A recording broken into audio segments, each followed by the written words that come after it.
십자가의 구원으로 이루어진 은혜는 사랑받고 받은 만큼 주는 것입니다. 어쩌면 이것은 성령 충만 받다와 동일어가 될 수 있겠어요. 은혜 받은 자, 카리스를 받은 자는 한 가지 사실을 깨닫고 두 가지를 실천하면서 남은 생을 살게 됩니다. 깨닫는 한 가지는 모든 것이 다 선물이다. 소유인 줄 알았는데 선물이었구나.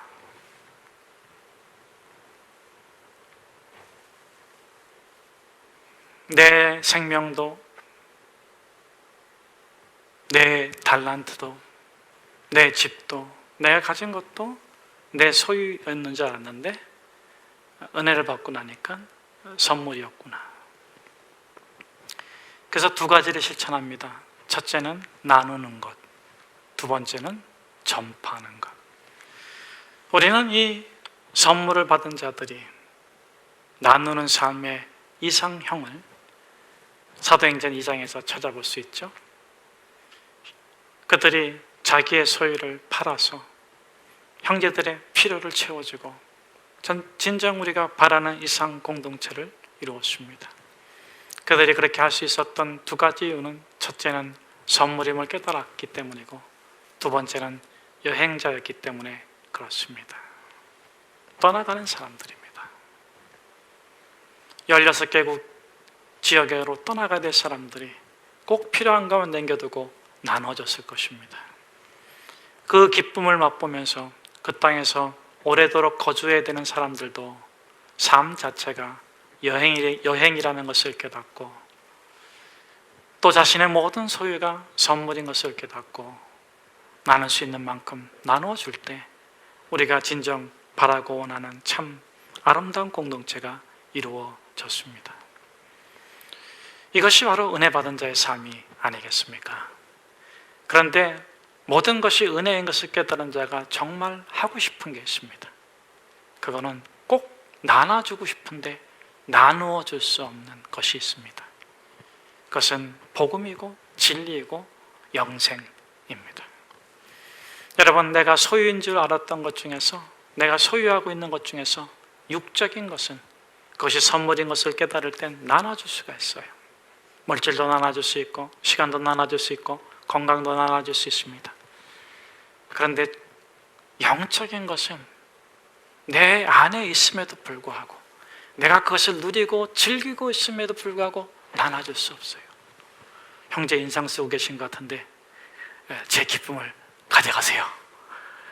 그럼 형제가 알았어요 그러고 이제 가져가지만 아마 기분이 바뀌어지기를 축복합니다.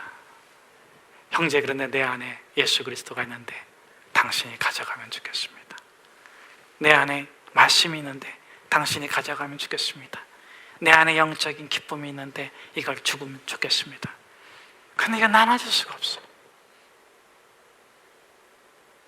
내가 누리고 내가 가지고 있지만 그것은 육에 속한 것이 아니라 영에 속한 것이기에 하나님께서 직접 주지 아니하시면 나눠줄 수가 없어요. 그래서 전파하는 것입니다. 오늘 우리가 읽은 본문의 말씀은 깨달은 자가 한 가지 사실을 깨닫고 두 가지를 실천하는 성령 충만한 자, 은혜 받은 자가 두 번째로 하는 전파에 관한 말씀입니다.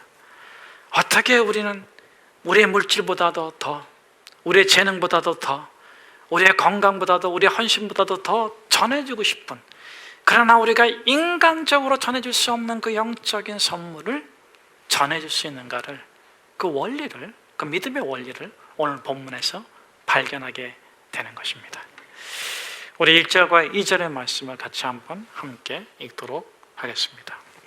한번 1절과 2절의 말씀을 같이 읽겠습니다.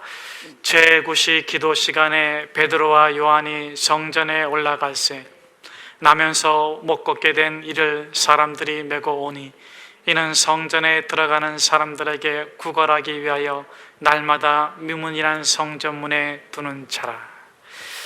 1절과 2절 그리고 3절까지 보면 이 영적인 선물을 전파하는 자, 나눌 수 없기 때문에 전파하는데, 전파하는 자와 그것을 받는 자가 나옵니다. 은과 금이 없어서 주지 못하겠습니까? 베드로와 요한이 주머니에 거지에게 둘 돈이 없어서 못 주겠습니까? 은으로 줄 수 없고 금으로 줄 수 없는 것을 전해주고 싶은 것입니다. 그런데 그 전달을 받는 자가 어떤 사람입니까? 본문에 소개되기를 나면서부터 걷지 못하는 자. 너무 억울하지 않아요? 그가 못 걷는 것에 무엇을 기여했단 말입니까? 어떤 원인을 제공했단 말입니까? 태어나 보니까 못 걷는 사람인 걸. 그런데 모든 사람들은 다 그에게 죄인이라고 합니다. 정죄합니다. 부족하다고 말합니다. 불결하다고 말합니다. 가까이 하지 말라고 말합니다. 근데 그렇게 불결하고 죄인인 그가 하는 일이 뭡니까? 밥벌이를 하고 있습니다. 이 성전 미문에 앉아있는 사람은 죄가 많은 사람일까요? 그는 남이 흉보는 것에 대해서 그렇게 개의치 않습니다. 저주하고 욕하는 것에 대해서도, 찬대하는 것에 대해서도 그냥 통과. 왜요? 자기 노력으로 바꿀 수 없는 거니까. 자기 노력으로 바꿀 수 없어요. 자기가 할 수 있는 게 아니니까. 그 육적인 죄, 정서적인 죄, 행위적인 죄로 본다면 이 태어나면서부터 안진뱅이가 된 사람은 아무것도 안 했는데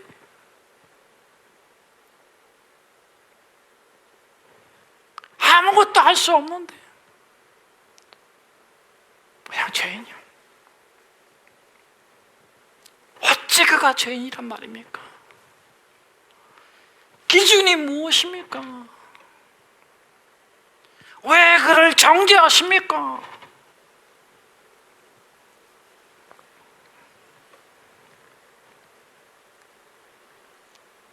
영적인 죄가 있습니다.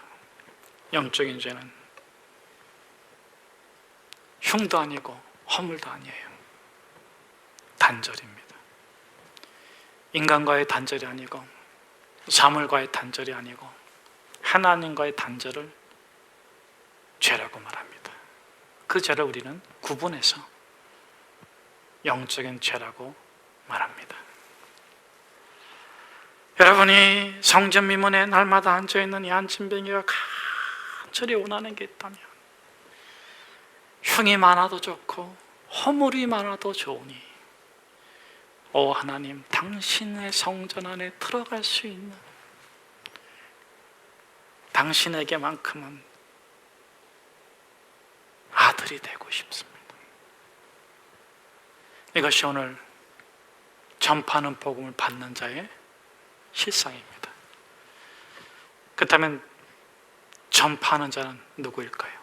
3절에서 5절까지 말씀입니다.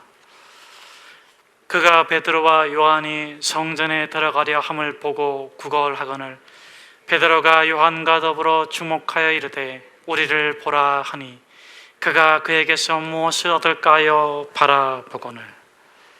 여기서 복음을 전하는 사람은 어떤 사람입니까? 우리입니다.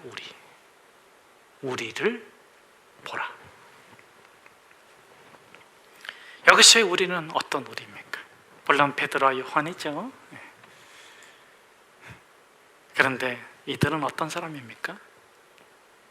그렇죠. 사도죠. 초대교회 대표자죠. 우리를 보라 그랬을까요? 그 성전 미문에 앉아있는 그 안진뱅이에게 이 사도 베드로가 우리를 보라고 했을 때는 적어도 4가지 과정을 거친 우리를 보라고 말하는 것입니다. 당신 앞에 서 있는 우리는 사도로서 하나님과 화해하고 예수의 제자가 다시 되어서 복음을 증거하고 능력을 나타내고 기적을 나타내고 이상형의 공동체를 이룬 사람들입니다. 그러나 조금 전에 우리는 패배자였고 배신자였습니다. 여러분, 이들의 가장 큰 죄가 뭘까요? 그들이 배신자가 되고 패배자가 되기 전에는 그들은 제자였습니다. 그전에는 어부였습니다. 어부였을 때의 죄는 율법적인 죄, 행위적인 죄였을 것입니다. 율법의 기준대로 살지 못하는 죄였을 것입니다. 제자가 돼서는 양심적인 죄, 정서적인 죄를 많이 저질렀을 것입니다. 제자라는 기준치에 못 미치니까 오늘 교회 다니는 많은 그리스도인들이 자신이 그리스도인인 것을 나타내고 싶어 하지 않아요. 왜? 자기가 말한 만큼 못 살기 때문에.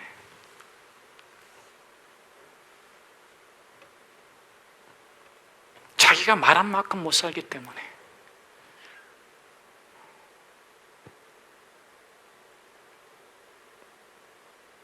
흉이 되고 허물이 되니까. 그럼에도 불구하고 십자가 가까이까지 따라갔던 그들이 예수를 배신했어. 팔아넘겼어. 그것도 역시 행위적인 죄요, 정서적인 죄요. 그랬던 그들의 영적인 죄는 뭡니까? 디베랴 호숫가로 간 겁니다.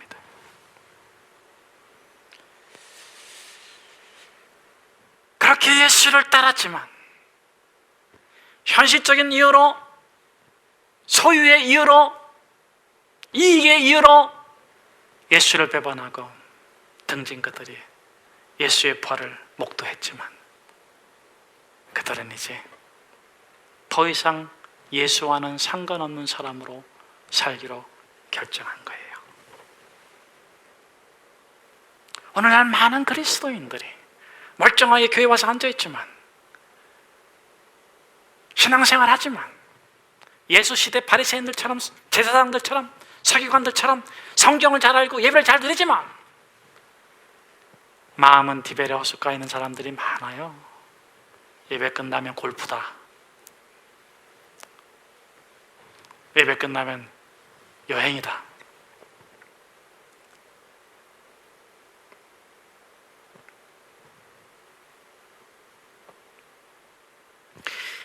그 디베랴 호숫가에 있는 그 베드로를 예수님이 왜 찾아갔을까요? 여러분, 베드로가 디베랴 호숫가에 간 것은 영적인 문제가 아니었어요. 육적인 문제였어요. 정서적인 죄였고 행위적인 죄였어요. 자기 능력으로, 자기 지혜로, 자기 힘으로, 자기 노력으로 믿음을 지킬 수 없고, 예수를 따를 수 없고, 십자가를 막을 수 없고, 부활을 믿을 수 없고,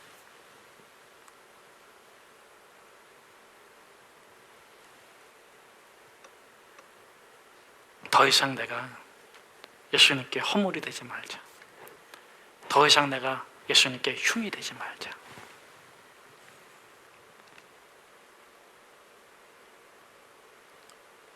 내가 뭐 해봤자 덕이 되지 않아. 내가 뭐 해봤자 괜히 그냥 문제만 일으키는 거지 뭐.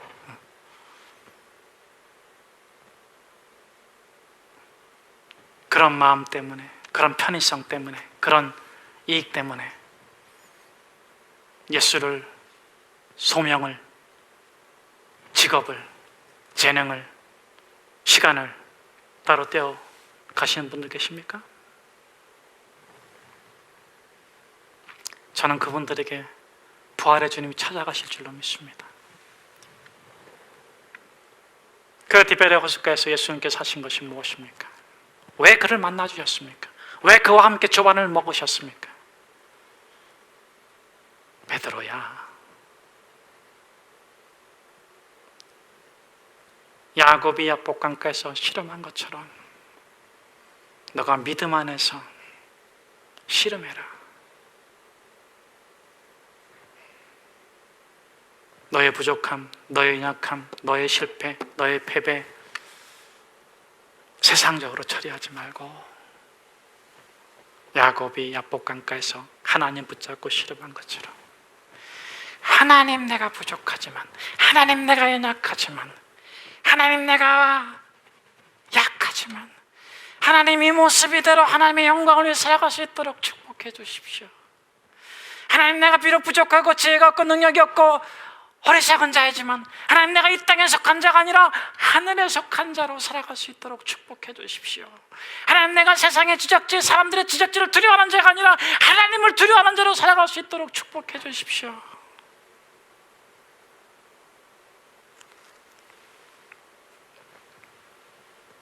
오늘 베드로와 요한은 그렇게 회복된 자로서 안진뱅이에게 뭐라고 말합니까? 우리를 보라. 너의 죄와 허물, 흉과 아픔을 그리스도 안에서 해결하자. 육적인 문제를 영적인 믿음 안에서 해결할 때만이 참 해결이 된다. 우리를 보라. 여러분, 그때 이 안진뱅이는 무엇을 얻을까? 부스러기 빵을 얻을까? 동전 한 입 얻을까 봤는데 그것을 알고 베드로가 뭐라고 말합니까? 은과 금은 아니다. 여러분, 이 안진뱅이가, 이 거름뱅이가 은 안 줄 거야, 금 안 줄 거야 그랬을 때 베드로를 쳐다봤을까요? 안 쳐다봤을까요? 은을 얻기 위해서라면 안 쳐다봤을 것입니다. 금을 얻기 위해서는 안 쳐다봤을 것입니다. 그런데 놀라운 말을 듣습니다. 은과 금은 내게 없거니와 음으로 줄 수 없고 금으로 줄 수 없는 내게 있는 것을 너에게 주려고 하는데 받을래? 그때 이 안진뱅이는 통해서 깨달았어. 저 성전에 들어갈 수 있는 구원을 주는 거구나.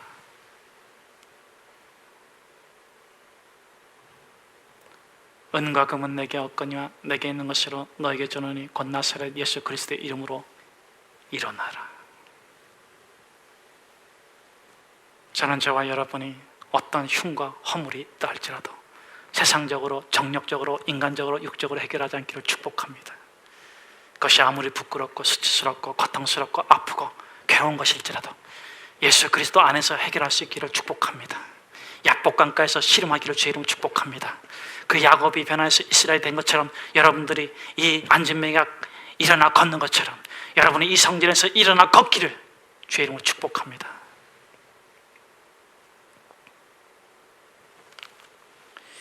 그렇다면 어떤 원리가 있어서, 믿음의 원리로 인해서 이 안진뱅이가 복음을 받을 수 있게 된 걸까요? 구원을 받을 수 있게 된 걸까요? 영생을 받을 수 있게 된 걸까요? 첫째 원리는 3장 6절에 나옵니다. 우리 같이 한번 3장 6절 말씀을 함께 읽도록 하겠습니다. 베드로가 이르되 은과 금은 내게 없거니와 내게 있는 이것을 내게 주노니 나사렛 예수 그리스도의 이름으로 일어나 걸으라 하고. 옛 격언에 이런 말이 있어요. 모사는 죄인이 하고 성사는 제천이 한다. 전도서의 교훈을 빌리자면 사람이 계획할지라도 그 일을 이루시는 분은 하나님이시다 하는 것입니다. 여러분이 전해주는 것이 좋은 선물이라고 생각합니까? 여러분 천국에 가야 된다고 믿습니까? 진리는 오직 예수라고 믿습니까? 영생의 길은 오직 예수라고 믿습니까? 그러면 모험하세요. 도전하세요. 여러분의 자존심을 깨뜨리세요. 그리고 시간 정하고 장소 정해서 전하세요.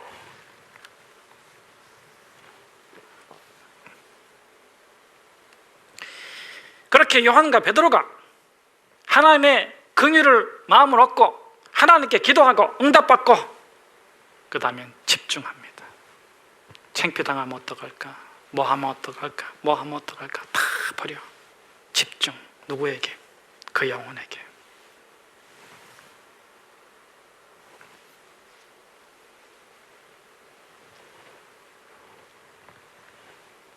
그리고 담대히 말합니다. 나사렛 예수 그리스도 이름으로 일어나 걸으라. 저는 저와 여러분이 하나님의 일 이루심을 찬양하시길 축복합니다. 하나님께서 이루시는 일을 위해서 때때로 우리가 깨어지고 넘어지더라도 기쁨으로 감당하기를 축복합니다. 하나님의 선하신 역사가 여러분 가운데 있기를 주의 이름으로 축복합니다. 두 번째 원리는 무엇입니까? 7절 말씀입니다. 우리 7절 말씀 우리 같이 한번 함께 읽도록 하겠습니다. 오른손을 잡아 일으키니 발과 발목이 곧 힘을 얻고. 여러분, 오른손을 잡았다. 누구와 누구의 손이 잡은 거죠? 여기서 우리를 보라. 여기서 우리는 뭡니까? 우리가 오른손을 잡은 거예요. 물론 요한과 베드로가 함께 오른손을 잡은 것은 아닐 것입니다. 베드로가 오른손을 잡은 거예요. 그 오른손을 잡는 순간 우리가 된 거예요. 여러분, 우리는 뭡니까? 복수형의 단수. 우리는 둘이 아니에요. 셋이 아니에요. 하나요. 여러분과 저가 우리가 된 줄로 믿습니다. 여러분, 우리는 여럿이 아니요, 복수형의 단수. 여러분, 믿음의 기적은 어떻게 일어납니까? 믿음과 믿음이 우리가 될 때, 베드로와 요한의 믿음이 하나가 될 때, 요한과 베드로의 믿음에 안진뱅이가 믿음으로 하나가 될 때, 그때 기적이 일어납니다. 여러분, 그 안진뱅이가 아직 준비가 안 됐으면 더 기도하면서 기다리십시오. 하나님께서 엘리야에게 3년 반을 기다리고 하셨는데 하나님께 정하신 시간까지 기다리십시오. 준비하십시오. 기도하십시오. 예배하십시오. 그리고 때가 되면 오른손을 잡아 일으키십시오.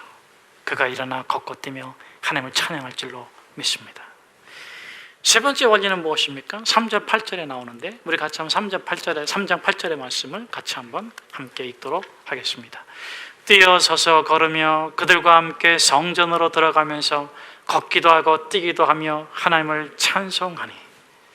여러분, 어떻게 복음이 전파될까요? 예수를 전해주는 것은 내 물질을 주는 것보다, 내 재능을 주는 것보다 내가 정말 전해주고 싶은 건데, 뭐라고요? 옛날엔 그랬다고요? 지금은 잘 모르겠다고요? 호호호호호호. 당신의 영혼은 그러면 하나님 안에서 기뻐하고 있습니까? 즐거워하고 있습니까? 남을 구원하려고 하지 말고 먼저 당신의 영혼이 하나님의 기쁨으로 가득 차길 축복합니다. 그리고 그 기쁨의 이유를 묻는 자에게 복음을 전하시길 축복합니다. 여러분, 스킬이 문제가 아니에요. 내 안에 영적 기쁨이 있는가? 저는 저와 여러분의 첫 신앙이 회복되길 축복합니다. 그 신앙의 샘이 마르지 않고 흐르기를 주의 이름으로 축복합니다. 그 신앙의 샘이 강이 흘러가지고, 그 기쁨이 강이 흘러가지고 사면을 적시고 나무가 소생하고 물고기가 사는 바다가 되길 주의 이름으로 축복합니다. 세 번째 원리는 무엇입니까? 믿음은 가식적이 되어서는 안 되지만 가시적이 되어야 한다.